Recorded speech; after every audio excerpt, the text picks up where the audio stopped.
Welcome to another episode of Mind Your Business, the podcast. My name is Abby, and each week I will be chatting to a different independent business owner about the story behind their business journey and how they built their brand. Enjoy the episode. So hello and welcome to another episode of Mind Your Business, and this week I'm joined by Niki Hutchison. So welcome. Thank you for having me. No, thank you for coming. So your business is helping female business owners sort of be the best they can be in their business, is that right? Yeah, basically, I support women who are looking to start or grow businesses and teach them about marketing so that they can do that more easily. Yeah, we'll go into that fully in a bit, but I kind of wanted to go back and kind of go down your whole business journey, because I know you've had other businesses in the past.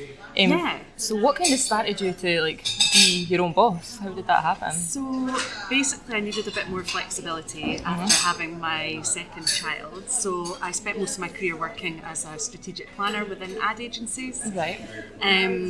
And then anybody who's ever worked in an ad agency or the creative industries will know that it's pretty high pressure. There's quite a lot of travel involved. Oh, I can imagine, yeah. And it just didn't really suit anymore. So I went on maternity leave after having my daughter and was thinking, what could I do? I knew I wanted to start my own business, but I didn't really have a clue what I wanted to do. Yeah. But when I was working in the agency, the Scottish Government was one of my biggest clients, so I worked on lots of campaigns for them. Yeah. And one of them was how to reduce antisocial behaviour amongst children and young people in Scotland. Right. So I travelled all over the country interviewing kids and parents and teachers and youth workers. Wow. Trying to identify what could help keep them on a positive path. And the main things are basically an activity that they love to do and a really strong role model. Yeah. And one of my husband's friends was a breakdance teacher at the time, and he said to me, "Oh, you're on maternity, I need to attract more kids to take part in my classes, could you give me a hand with my marketing?" Yeah. So I did that for a while, and then it was kind of like, well, this is taking lots of time. Yeah. So do you think you could pay me something, or maybe we could start it as a business? Yeah. So we started it as a business. Wow. And it's just really grown from there. So that was just at the very end of 2011. Right. So we launched Step It Up Dance together at the beginning of 2012. And unfortunately, my business partner, he hurt his back and decided that he was going to go and get a normal job, if you like. Right. So all amicable, thank goodness. Yeah, We're still friends today. No one of those horrible breakups. No, not at all. And so it's just been me since that first year together. Wow. So for the past 7 years, it's just been me as the owner, but I've grown a team who basically run the business. So for a good few years I was really heavily involved, obviously. Yeah. And then realised, actually, I don't want to franchise this business. Right, okay. I don't want to be travelling all over the country, spending time in different cities, growing the business that way. Yeah. So what am I going to do next? Yeah. So I just slowly have kind of withdrawn little by little from the day-to-day running of that business. Right, okay. And as I say, I've got a phenomenal team. I'm really lucky that they've been with me for a long time, like 5 years. Yeah, They're hard key to build people. up a team that you can trust, really. Absolutely, yeah, but they're fantastic, really committed. I don't think you could ask anybody. You know, as a business owner, it's hard to find people who care as much as you do. Yeah, definitely. But they genuinely do, so very lucky to have them. Yeah. And so a couple of years ago, I thought, right, I've got the confidence now. I've always had the marketing skills, but I've used them to grow this dance business. And now I feel confident enough that I've got the business skills. I've been through a business accelerator and obviously loads of learnings and ups and downs along the way. Yeah. So I thought, right, I'm ready to help other people do this. Yeah, wow. So that's when I launched. And initially, again, it was a confidence thing, I think. Yeah. I was kind of hiding behind the name of my business. So initially, it was called the Simplicity Concept. Ah, right, okay. This idea about helping women to streamline and focus on what's important. And I had lots of different things going on with different names. So I had a business club that was called Simply Connect and various things. And actually, people were finding it really confusing. Right, it's no simple at all. Really. No, exactly. How ironic. So I thought, right, okay, now's the time where I'm just going to use my own name. So everything that I do now is just under Niki Hutchison Limited. Yeah, so it's like you are the brand sort of thing. Exactly, yeah. So when was that you decided to kind of rebrand? Not long ago, just a few months ago. Yeah. I want to talk about your branding actually because it's so colourful and so bright. I love it so much. Thank you. So was that sort of always like the vision? Did you always have this sort of bright colours? It's all pinks and purples and blues, isn't it? Yeah, not at all. So when it was the simplicity concept, it was very kind of muted. It was pale pinks and beiges and pale greens and basically there's loads of competition with people trying to help women in business. Yeah.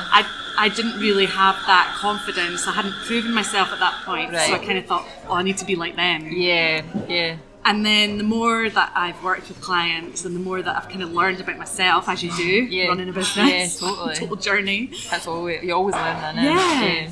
The more I thought, actually, I need to be different.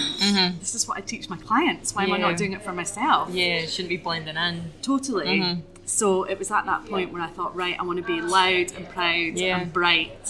So just a few months ago that happened. Yeah, it's amazing. So did you notice that kind of difference once you started being like yourself? Like you 100%. say, did you notice that you were getting kind of more of the right people? And 100%, yeah. And it's the first thing that people say to me now is, oh yeah, I've seen you online. Yeah. It's so bright and I love your quotes and stuff. So yeah, it's working well. Because there's just so many people on social media and it is easy to sort of blend in and think you have to do what everyone else is doing. But I think when you see those accounts that just like pop, you remember them. Totally, and I think that's what I always advise my clients as well, is if you see other people doing things a certain way, don't think that means that you have to do it that way.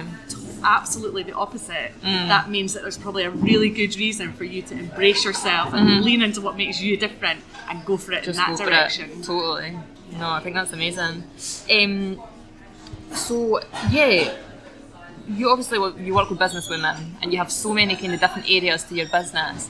So is it kind of hard to keep all those, I know you said the rebranding helped, but is it hard to kind of brand them all as their own thing, but like a collective? Not really. I think it's easier now because it's all under my name. Yeah. So when people come to my website, they can find everything that is on offer. Yeah. And the names now are just quite straightforward. Right. So instead of Simply Connect, which nobody might know had anything to do with me, it's now Niki Hutchison's Business Club. Right. So it's a lot more straightforward for people to work out what I'm doing. So there's 3 different ways that people can work with me. Right, okay. Basically, I offer one-to-one support.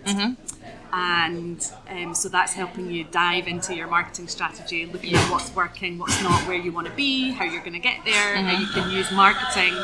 And I think what's really important to me is to help people understand that marketing is not just social media. Right, yeah. So I 100%, I love social media. I've used it to grow both of my businesses for sure, but that's only part of the puzzle. That's kind of your backup plan. For me, it's all these other aspects of marketing that maybe people don't know about or haven't thought about, and it's the combination of all of those things that's going to build your reputation. So that's what we work on one-to-one. I also have an online membership, which is basically I'm building the back end of my website just now. So at the moment it's a Facebook group with lots of trainings and opportunities for people to come on and do hot seats and learn all about, ask me questions, all that kind of stuff. So very community. Very kind of close contact. But at the moment I'm building a library of resources in the back of my website as well. So that will be launching in January. So there's loads of Facebook Lives and workbooks and all that kind of stuff to help people along the way. And I have my business club, obviously, which runs on the first Wednesday of the month. Yeah, I wanted to talk about that actually. That's really interesting. So tell us a bit more about that. What kind of goes on at those events? Yeah, so basically one of the things that people talk about a lot is how lonely it is building a business. And I find that as well a bit. And so I thought, well, there's loads of amazing women out there who have done amazing things or are growing amazing things. So it's really a platform to hear their stories. And I think we were talking earlier about everybody's really nosy. I'm so nosy. Yeah, totally. How people build things up. Exactly. So interesting. Yeah, and there's a really nice community of regulars and then new people coming in. And so it's just a really nice opportunity to connect with other women in business, basically, in real life. Yeah, because I think like networking is so important, is it? I know you said like it shouldn't all be social media. So do you think networking's kind of, is that the way to go, or is networking's massive, isn't it? Especially when you are your business, and I know a lot of the people in my community they're the face of their brands. You know, there might just be them in the business. So you need to go out and get to know people, because that's what they're going to buy into. Is you. I don't know if you see, but recently I actually got kicked out of all my social media. Just literally last week I got hacked.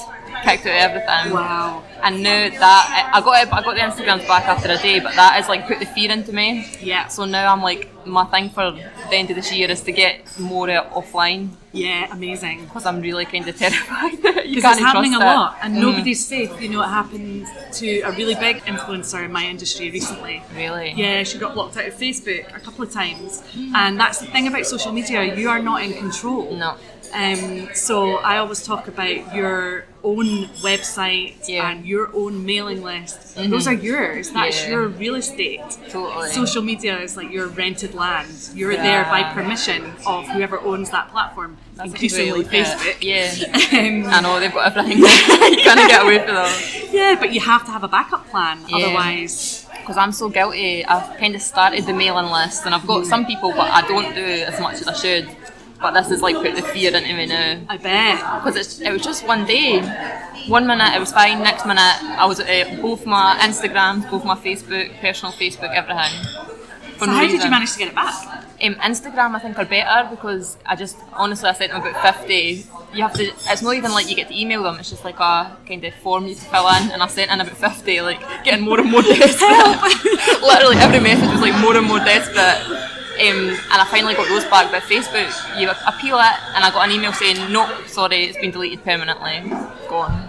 Wow. So is there any other, obviously networking's a big one, but is there any other sort of in real life marketing that's like a good way to go? Yeah, so networking's obviously massive. Your mailing list is really important, as you know. Yeah. And then there's so many different ways. It depends what type of business you've got. I'm a massive fan of like old school marketing tactics, like hitting the street with your flyers, going out and meeting the people. Maybe you want to get in with a certain supplier, going out and having that face-to-face conversation, just really putting a face to your business and getting to know people. I've actually got a freebie on my website that people can download if they're interested. I think it's on the homepage. It's called the Ultimate Small Business Marketing Plan, and it's got a whole selection of different marketing techniques that you can use that are not just social media. It's definitely in there. Oh, I need to check that out. I always think that like a flyer's sort of a dying thing now, but no way. I don't think so. I think it's, and business cards as well. People always say like, I need business cards. I think you do. You kind of do. It depends again what kind of business you have. But flyers, posters, really important. There's also a really nifty trick on LinkedIn, so that when you meet people at networking events, you can just scan a code and then you're instantly connected. So there's loads of different ways to connect with people. LinkedIn's one that I kind of neglect as well. Do you think that's quite a good one to be for I think business LinkedIn owners? is growing. It's next on my list. You can only do what you can do in the time that you've got, and I do think that you need to focus on doing one or two things really well before you kind of spread out. There's no point in being kind of... I was going to swear there. I'll change what I was going to say. No, it's like you're fine, say what you want. Okay, there's no point in being half-arsed on every single channel or platform. It's so tempting though, isn't it? Totally kind of be everywhere. Yes. I did that at the start. I was everywhere, and then I was like, I'm not actually... Even like the podcast, I made a Twitter. I never use it. It lasted a couple of months, and then... But I think, for example, with you, obviously Instagram's your main focus. So you can always have a presence on Facebook, have a presence on Twitter, but make it really clear in your bio that Instagram's where you hang out, and that's where most of the value is going to be, and encourage people over there to follow you. Yeah. So what one do you feel works for you best? Are you kind of... Have you got a favourite? Well, my favourite is Instagram, but actually it's Facebook that works the best for me. Because I've got a free community as well. All right, okay. Of over 700 female founders. It's called Niki Hutchison. Hutchison's marketing community, if anybody would like to join. Yeah, I'll be joining that. And I actually do loads of business in there, so I try and deliver lots of value. Other people, you're welcome to ask questions and all that kind of stuff, and make connections with each other as well. There's a specific thread on a Thursday where people can sell their offerings, but generally I do a lot of market research in there for my business, and when I've got particular things coming up, I post them in there, and they normally sell pretty quickly. So that's a great resource too. So was that kind of tough to build up that community? Was that just a kind of slow process? Or? Yeah, and it's still going. I mean, I've got targets for that, in terms of numbers and things. But I'm really happy with it. I think it's for women who have started something from nothing. And it's a great vibe, because I have total respect for anybody who's done that, because it's such a hard graft. Oh my god, I know, So have there been sort of any things, obviously you say 2011 you started this one, so was there anything... Oh, this one was just a couple of years ago. Oh yeah, sorry. 2017. So has there been any sort of wee bumps in the road that you've ended up learning from and sort of has been improved things for the better? Yeah, that's a really good question. In this business, and your business journey. I think it's just being really careful about who you partner up with. I'm massively in favour of collaboration. I think that there's a lot we can do to support each other and to build on each other's successes. But I have backed the wrong horse a couple of times. So I would say now I'm much more careful about doing my research, and also a massive learning for me. The reason that I was in the Entrepreneurial Spark Accelerator with Step It Up Dance in 2015, and the reason that I went in there was because I wanted to get good at my figures. And that's just huge. You can't underestimate that, because I was in business, really enjoying this. This is really fun. Have I made any money? Not sure, but I've had a great time. And then I was like, right, okay, this is growing. I need to get serious. So that's been a really important learning and a bit of a change in focus. Yeah, because when you're sort of the business owner and you're into all the creative stuff, it can be quite hard to actually think, right, I need to do the financial stuff. And unfortunately, you can't palm that off on anybody else. No. Yes, I have bookkeepers, yes, I have an accountant, but you have to know your figures, and you have to question what your bookkeeper and accountant are telling you if you've got them. Otherwise, you don't have that knowledge, and knowledge, as we know, is power. So was that kind of tough for you to kind of get? It was. But actually, I learned to love it. So I used to go to my uncle. My uncle is a retired accountant, and I used to go to him for a bit of advice right at the start, and he was like, Niki, this is embarrassing. You need to get on top of your figures. And I'm like, okay, right, but I really hate them. He's like, you're just going to have to learn to love them. And that's what I did. And now I do, because you can tell so much. From that knowledge. That's like me. I'm terrible at stuff like that, and I've got like a really bad spreadsheet with like some numbers in, but I'm not good at tracking. So, but there's good resources out there, isn't there? Like you say that. Oh, definitely. When you use like Business Gateway and stuff like that, you can always go and learn. And there's really good online tools as well. Free accounting packages. If you're below a certain size. So I would really encourage anybody to have a look into them. Like QuickBooks is a good example. Wave invoicing. I use Xero for both of my businesses. That's paid for. But it means you've got real visibility. And you can make decisions. I think I did set up like Wave. I think it was Wave maybe, and you can see all like the graphs and how your things are late payments and stuff. Exactly. That's always a hard one. You're like, have I been paid for that yet? Absolutely. And you're checking your bank and you're like, no, I'm sure I haven't. No, that's a brilliant point actually. Late payments. So what I love about Xero, and this is getting really geeky, but is that you can see exactly when you emailed an invoice and exactly when you emailed a reminder and how many times. So I've got a supplier for my dance company, and I had to phone them up and say, chasing up payments, blah, blah, blah. And she was like, oh yeah, we've not had that one. And I was like, actually, I can see from my system I've sent it 19 times. She's like, oh, okay. I was like, yeah, I can see they haven't been opened though. She's like, all right. So just seeing all of that, having that visibility is really helpful. Oh, that's good. I love when you can do that. When people say, I've never got that, and you ask her, see below, and you can like tag it in. Unfortunately, you have to be a wee bit forceful sometimes. Because it's the survival of your business, isn't it? Totally. Did you struggle with that side of things? Because I was, at the start especially, I was too, I didn't want to ask people for payments, for late things. I was too scared, kind Definitely. Was that hard for you? Yeah, definitely. It's a bit embarrassing, isn't it? You feel like you're being greedy or whatever, but bottom line, you've got to get paid for what you're doing. Yeah, I think you kind of build that up as you go on, and you get a bit thicker skinned, and you're better at asking for what you're owed. Yes. Because it is just what you're owed. Exactly. But people like to not pay you. Yeah, unfortunately. If they can get away with it. A lot of people do that. So you mentioned earlier about your Facebook page and how you're always giving value to people. So I wanted to kind of touch on that. So that is quite an important thing when people are doing their online presence, to be giving value to people, isn't it? Absolutely, because you can't be going out there constantly with sales messages, otherwise people will just tune out. Because I see a lot of people doing that, and every post is selling, or it's something to do with selling, like there's nothing else. And I know that it comes with the best of intentions, and they are, like all of us, trying to make sure that their business survives, trying to make sure they've got enough coming in every month. But you have got to build that relationship, and whether it's online or offline, you need to get that relationship in place before you just start ramming things down people's throats, otherwise they're just going to switch off. Yeah, because people need to kind of buy into you first, don't they? And exactly. Personality. So do you share quite a lot of sort of personal stuff on your pages then? I do, more so on Instagram, I would say.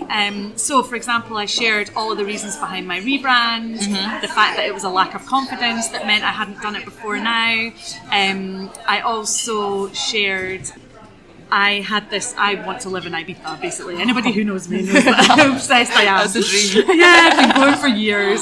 And I set this goal to spend the whole of July there last summer. This summer just passed. And we did it. And so I shared the whole journey behind how I had made that happen and the sacrifices that I'd made. And then I shared a lot of content around the experiences that I was having there and all that kind of stuff. So I think it's really important to share obviously your sales messages, but they're kind of at the end of the line, and you can get into that. Before that, you've got to share stuff about behind the scenes of your business, you've got to share kind of personal things about your business, and a little bit of personal stuff about you as well, because that's what people engage with, that's what they want to know. That's the kind of stuff I love seeing on Instagram. Yeah, it's exactly. Like the behind the scenes.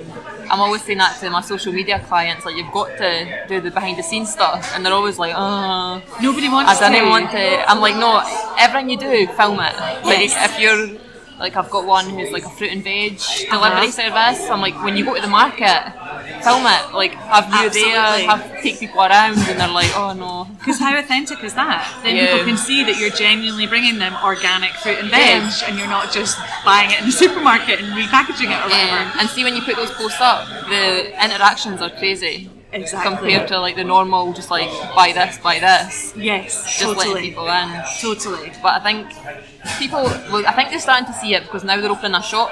And I was there this morning actually, and he's like, oh, we can show the whole process and building the shop, and I'm like, yes. You're there like a proud mum.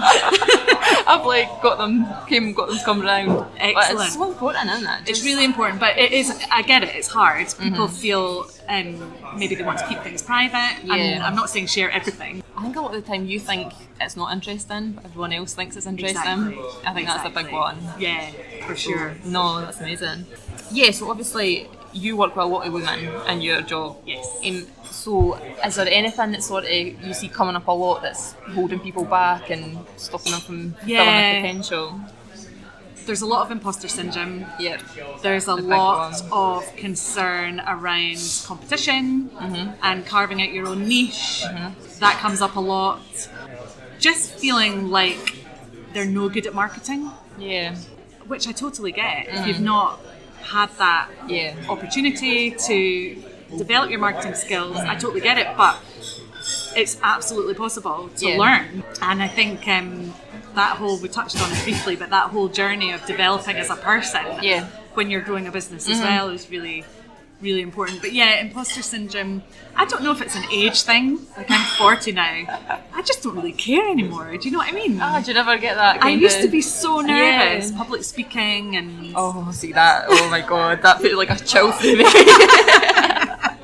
So do you like all that then? I love it now. Wow. Yeah, but I think it's just... you get used to it, don't you? Trial and error, and also just I've got this kind of attitude where what is the worst that could happen? Yeah, it's if true. I'm really going to mess something up, Yeah. it's not going to be the end of the world. No. And people are quite forgiving. Yeah, totally. As long as you haven't done something horrible on purpose. No, I think it probably comes with confidence in what you're doing as well. Like, obviously, you know now that you've got the track record, you know what you're talking about, so it's easier, kind of. Confidence definitely takes a long time to build up. Yeah. And I can see in my personal and business journey the different stages where I've realised, right, I'm now confident to do that, and then I just go for it and step things up. Yeah. Pardon the pun. But yeah, just keep growing, keep learning, keep investing in yourself. Yeah. Time as well as money. You know, So give yourself that time to step back from the business. I'm quite careful with that. And it's something you have to keep on top of all the time, I think. 'Cause it's really easy to book yourself out and then not leave time and space to think about, right, what's happening in my business? Do I like what's happening in my business? Yeah. Is it getting me to where I want to be? Actually, where do I want to be? Yeah. You know, giving yourself time to do all of that stuff. So I block out half a day a week to work on planning, that kind of thing. Yeah, because it is easy to get bogged down in just the day-to-day running, and then Absolutely. you kind of look back and you're like, wait, do I actually like what I'm doing? Like you say. And maybe I'm really busy, but am I actually making money off the stuff that I'm doing? So just looking at all those factors. So do you find it hard to kind of have the personal time as well and switch off at the end of the day? Super hard. Yeah, really, really hard. Yeah. I know that I should. I know that I need to get better at it. Yeah. But I do struggle with that. I think when you love what you do. Yeah. It's. So do you take weekends off or anything, or are you always kind of on? I do take weekends off. My husband's a DJ. And runs a music blog, so he works all weekends. Right. So he's not around too much at the weekends. So I've got two kids, one's 9 and one's 15. Obviously, the 15-year-old wants nothing to do with me, that's fine. But the 9-year-old is still around. So I do take weekends off, but then once they're in bed, I will work at night, generally. Because I want to make progress. I'm impatient. I know, I'm the same, and I think it's hard if you're just in the house by yourself. Like, I can't not work. Totally. Like, if my boyfriend leaves, I'm like, I could sit and watch telly, or I can do something and I end up working. I used to work with Netflix on in the background. I don't even do that anymore because I'm like so focused on what I want to do. I just don't want any distraction. Yeah. So do you do most of your work from home then? Or you got like an office? Or? I've got an office for my dance team. Yeah. And then just across the corridor is a wee room. And that's my office for this business. Oh, that's good then if you're out of the house. That's we did start. I mean, Step It Up Dance started, I think at our maximum there were 4 of us sitting around my kitchen table. Really? Yeah, but my husband works from home as well during the week running his blog, and it was just all getting too busy. Yeah. It's quite hard when you're in the house as well to sort of, it's even harder to differentiate really hard. and have that switch off sort of thing. It's really hard, and you eat a lot as well. Yeah. I find you graze constantly. Yep. And I always find things that I didn't need to be doing, but just something to distract me. If there's something I didn't really want to do, I'm like, oh, I'll go and put the washing on. Exactly, It's a bit like social media now. You know, if I'm like, right, okay, I've got to focus on, I don't know, writing an email nurture sequence or something, and then I'm like, oh, but I could just have a quick look on Facebook, and I better do an ad for that, or you know. Yeah, and it's never just a quick look on Facebook. Never. I do that. Oh, I'll just go and post this, and then I'm like an hour later. Yeah, well, I've started setting timers now. To give myself a bit of a fright. Oh God, I've been on here for 10 minutes, right? Come on, that's a good idea. I started doing that. I started setting like an hour and a half timer and just working, like putting my phone in the other room, like just working for that hour and a half, and then take a wee break. And I find that actually works. Yeah. You've got to be strict with yourself, I think. You do. Yeah, I put my phone on airplane mode quite often. Yeah. Because when it's pinging and you're seeing stuff come in, it's so hard to ignore it. So distracting. Yeah. So this is a wee section that I call Check Them Out. So if you have any small businesses that you think are great and want to give a wee shout out, you can go ahead. Oh, great. As many as you want. Well, I'm really lucky I get to work with loads of fab small businesses, but some that just kind of spring to mind just now. I've recently joined, I know I'm in Edinburgh, but I've recently joined Glasgow Girls Club. Yeah. Because I think Laura's doing brilliant things. Oh, it's amazing, it's an amazing community. Yeah, I'm looking forward to tapping into that more in 2020. Because she's got loads of fab events with great speakers and stuff. It totally makes me wish I lived in Glasgow when I see me all too. And the wee speed networking and one of my clients actually has joined as well, although she's based in Edinburgh too. She's got a fab business, Wee Blue Coo. Oh, I've heard of that one. Have you? Yeah. I think I follow that on So Instagram, they actually. design and print prints for your wall, cards, and they've done a charity partnership recently with Who Cares Scotland. So they've got the feel good factor as well. Yeah. So I think we're going to head over to some of the Glasgow events together, which will be nice. That'll be nice, yeah. Who else? I think I was talking about this with some contacts recently. I seem to attract interior designers as clients, which is amazing because I love working with creative people.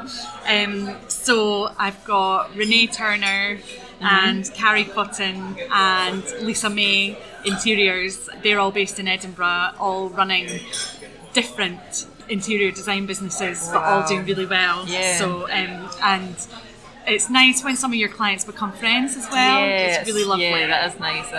And then I've got a lovely client called Mary Cotter who has a business called Stellar Health.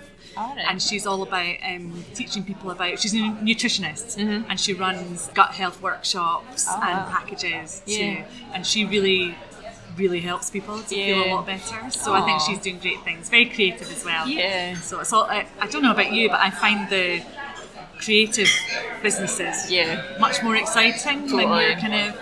Yeah, that's the ones that I always seem to work with as well. And Is it? It's so nice when you have businesses that are doing great things and you're like, this is just amazing. Yeah. Like, I love that when you can... Keeps it so interesting. And I think they're really open to ideas as well. Yeah. That's something that I love to try and do, is come up with, like we were saying, to try and do things differently from your competition. Yeah. Trying to help my clients come up with ideas that are new and fresh, and maybe a new revenue stream or a new campaign or something. Yeah. That's easier to do, I find, with creative business when owners. they're more open to that sort of thing. Yeah. No, that's amazing. Is there any more, or is that your list? I think that's probably all I can think of off the top of my head. I'm sorry to anybody I've forgotten. It's horrible when there's so many and you have to try and like think of just a few. Oh, I should probably mention my own Step It Up dance. Yeah, oh my god, yeah. Is that based in Edinburgh, yeah? Yes, so we teach children, and we've developed a completely unique hip-hop curriculum that's basically, because in my previous life I worked on the curriculum for excellence in the early years foundation stage from a marketing perspective.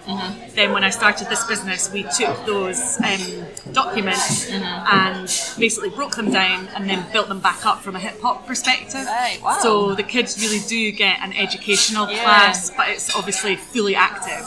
So it's not just like rocking up to a class that's, I mean, they are really fun, but it's not just rocking up to a fun class and not making any progress. You're actually learning. They are properly learning, and seeing the progress that they make is amazing. Oh, that's amazing. Yeah, well, I'll tag all those businesses on Instagram and Facebook so people can find them.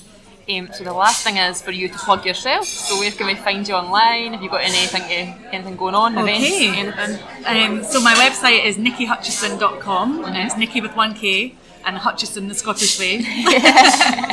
And on there you can see details of my one-to-one offerings, different ways to work with me on a one-to-one basis. We can do that remotely or face-to-face, depending where you are in the country.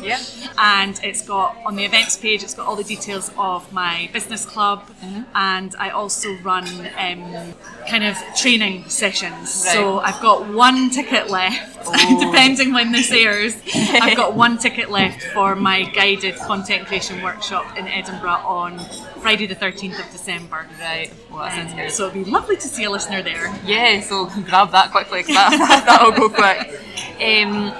But thank you so much for chatting with me. Thank you so much for having me. It's been so good, it's been so interesting hearing your story so far. Thanks, Abby. No, thank you. And join me next week for more interviews. Bye. Thank you for listening to this episode of Mind Your Business. If you're not already, be sure to follow us on Instagram, Facebook and Twitter at Mind Your Business Podcast for updates on future guests and behind the scenes look at what we've been chatting about in this episode. See you next week.